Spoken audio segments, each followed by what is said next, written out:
Assalamualaikum. Halo, apa kabar?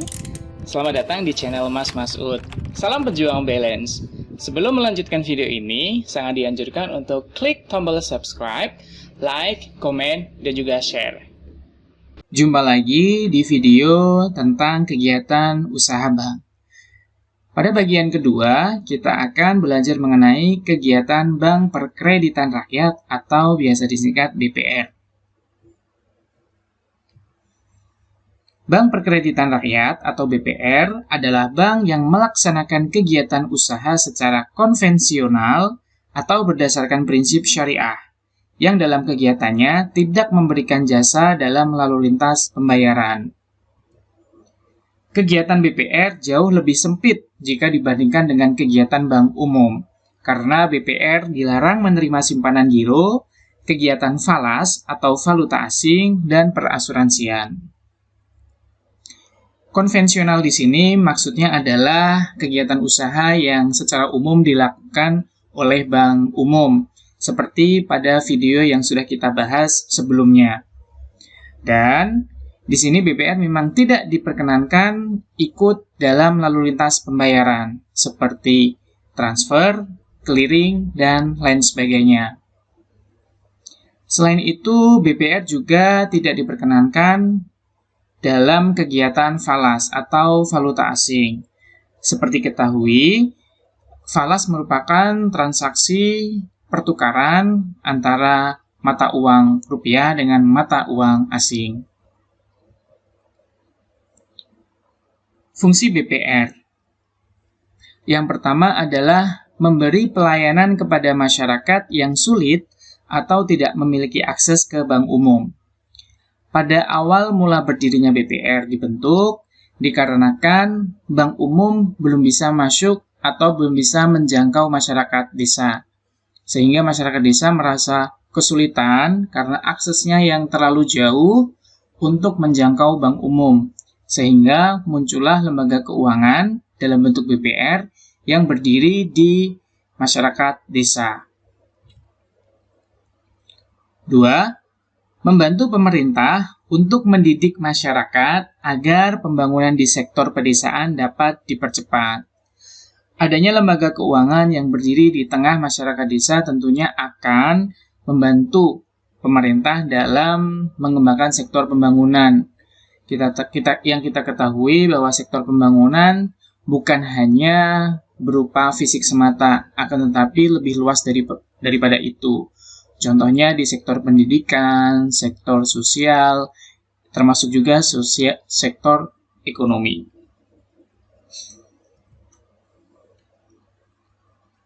Yang ketiga, menciptakan pemerataan kesempatan berusaha terutama bagi masyarakat desa.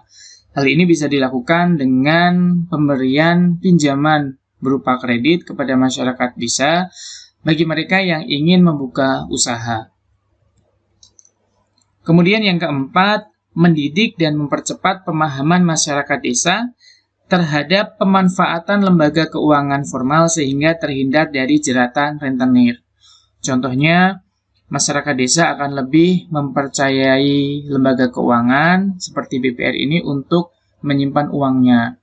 Sebelumnya mungkin mereka lebih nyaman menyimpan uangnya dalam bentuk celengan atau bahkan secara zaman dahulu mereka menyimpan uangnya di bawah bantal, di bawah kasur, kurang lebih seperti itu. Ini dalam hal penyimpanan uang.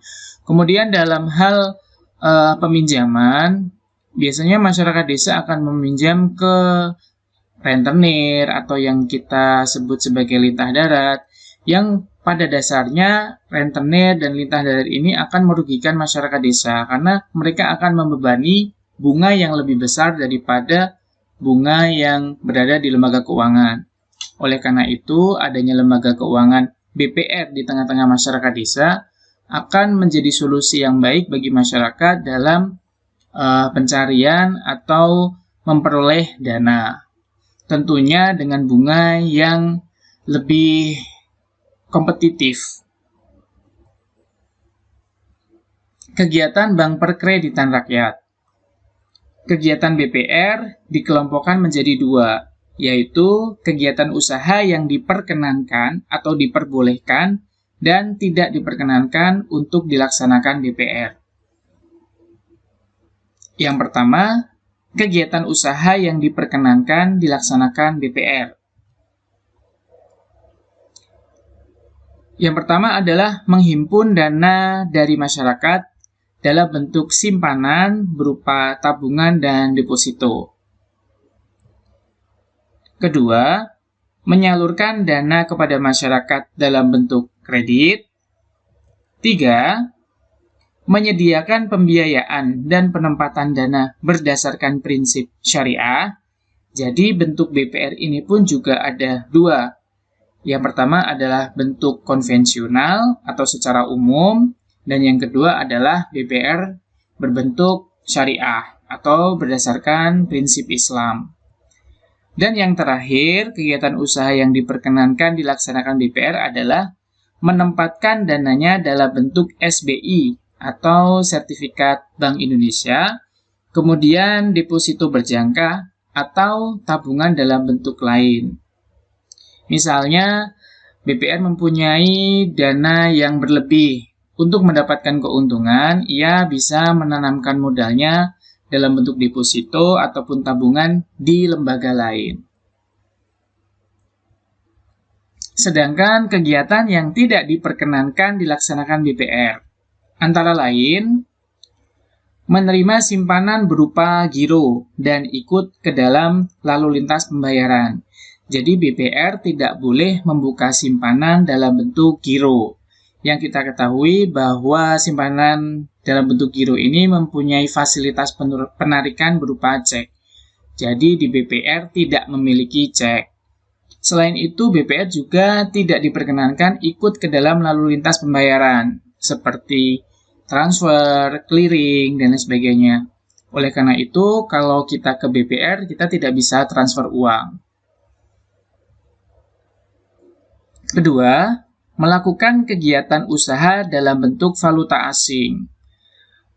Valuta asing antara lain merupakan mata uang negara asing. Jadi di BPR tidak bisa menukarkan mata uang asing ke dalam bentuk rupiah. Misalnya, ada keluarga kita yang bekerja di luar negeri. Kemudian setelah pulang ke Indonesia, mereka membawa uang negara tersebut atau mata uang asing. Kemudian dia tidak bisa menukarkan mata uang asing tersebut untuk ditukarkan dalam bentuk rupiah ke BPR. Apabila ia ingin menukarkan mata uang asing, dia bisa pergi ke bank umum atau ke tempat penukaran mata uang asing. Yang ketiga, melakukan usaha perasuransian. Nah, BPR juga dilarang untuk membuka jasa perasuransian, baik itu asuransi jiwa, asuransi kesehatan, ataupun asuransi kecelakaan kerja. Yang keempat, melakukan penyertaan modal. BPR tidak diperkenankan untuk menyertakan modalnya dalam bentuk apapun. Dan yang kelima, melakukan usaha lain di luar kegiatan yang ditetapkan di atas. Kemudian tujuan BPR. Yang pertama adalah mengarah pada usaha memenuhi kebutuhan jasa pelayanan perbankan bagi masyarakat desa. Intinya BPR membantu masyarakat desa untuk memenuhi jasa pelayanan khususnya di bidang perbankan, entah itu simpanan ataupun pinjaman. Yang kedua, menunjang pertumbuhan dan modernisasi ekonomi pedesaan sehingga masyarakat desa terhindar dari lintah darat, pengijon, dan pelepas uang. Jadi adanya BPR ini tentunya akan memodernisasi. Bayangkan saja zaman dahulu di tengah-tengah masyarakat desa belum bisa terjangkau lembaga keuangan. Mungkin kondisinya jauh berbeda dengan sekarang. Sekarang bank umum konvensional sudah bisa masuk sampai ke pelosok desa melalui agen-agennya yang terkecil. Tapi pada zaman dahulu, bank umum konvensional hanya berada di lingkup kota kecamatan, sedangkan untuk ke desa-desa belum ada lembaga keuangan. Dengan hadirnya BPR ini tentunya akan membantu masyarakat desa dalam melakukan transaksi keuangan dan juga pelayanan perbankan. Yang ketiga, melayani kebutuhan modal dengan prosedur pemberian kredit yang mudah dan sederhana. Karena pada dasarnya BPR ini didirikan di tengah-tengah masyarakat desa. Oleh karena itu, sebisa mungkin pelayanan yang dilakukan BPR dilakukan secara mudah dan sederhana. Jika dibandingkan dengan bank umum konvensional, tentunya proses mereka akan jauh lebih rumit. Tapi karena ini dibentuk di tengah-tengah masyarakat desa, yang mungkin sebagian juga dari segi pendidikannya masih rendah, sehingga semua mekanisme dibuat sederhana dan mudah. Yang keempat, tujuan BPR ikut serta mobilisasi modal untuk keperluan pembangunan dan turut membantu masyarakat untuk berhemat dan menabung dengan menyediakan tempat yang dekat, aman, dan mudah bagi penyimpan kecil.